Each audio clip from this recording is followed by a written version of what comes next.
वो हमारे सभी लोगों के बड़े नेता थे और सादगी की प्रतिमूर्ति रहे। उन्होंने जीवन भर सादगी और समाजवादियों के लिए रास्ता खोल के रखा।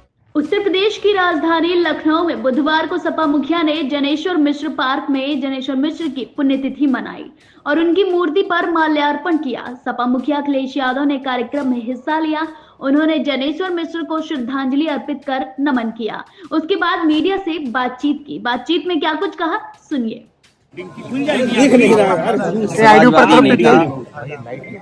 समाजवादी चिंतक पंडित जनेश्वर मिश्र को हम लोग याद करने आते हैं। आज उनकी पुण्यतिथि है। हम सभी समाजवादी लोग उनके दिखाए हुए रास्ते पर संकल्प लेकर के ही असली श्रद्धांजलि देना चाहते हैं। वो हमारे सभी लोगों के बड़े नेता थे और सादगी की प्रतिमूर्ति रहे। उन्होंने जीवन भर सादगी और समाजवादियों के लिए रास्ता खोल के रखा। हम सब लोगों ने उन्हें सुना भी है, बहुत से साथियों ने देखा भी है। समाजवादी आंदोलन को और नेताजी का साथ समाजवादी पार्टी को आगे बढ़ाने में पूरा जीवन उन्होंने लगा दिया। आज हम उनको श्रद्धांजलि, उन ऐसे नेता जिनको छोटे लोहिया के नाम से जाना गया, उन्होंने संघर्ष का रास्ता दिखाया और आज अगर हमारे आपके बीच में होते तो पीडीए का जो संघर्ष हम लोग समाजवादी लोग कर रहे हैं उसके लिए सबसे आगे वो खड़े दिखाई देते और पीडीए की आवाज उठा करके समाज को जगाने का काम करते। वहीं मीडिया से बातचीत करते हुए सपा मुखिया ने सूबे की भाजपा सरकार को निशाने पर लिया। उन्होंने महाकुंभ में हुई योगी कैबिनेट की बैठक को राजनीतिक बताया और क्या कहा, ये भी सुनिए।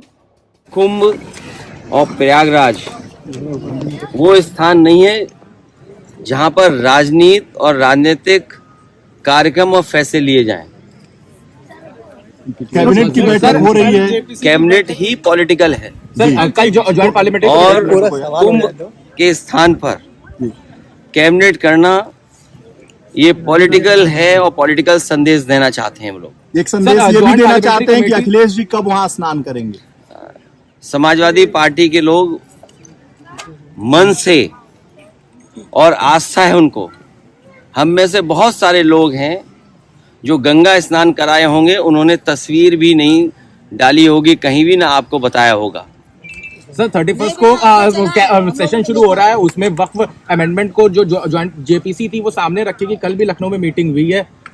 भारतीय जनता पार्टी जहां उन्हें जमीन मिल जाए, और भारतीय जनता पार्टी को हम लोगों ने उत्तर प्रदेश में बहुत करीब से देखा है और लगातार उनके काम करने का तरीका देख रहे हैं।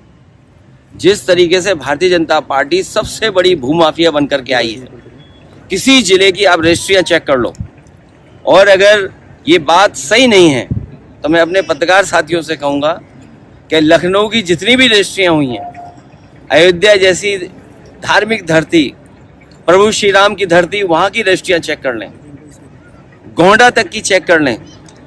सबसे ज़्यादा आप भारतीय जनता पार्टी के लोगों को पाओगे ये वक्फ की ज़मीन को केवल कब्जा करना चाहते हैं। ये विवाद ख़त्म नहीं करना चाहते हैं, कोई झगड़ा नहीं ख़त्म करना चाहते।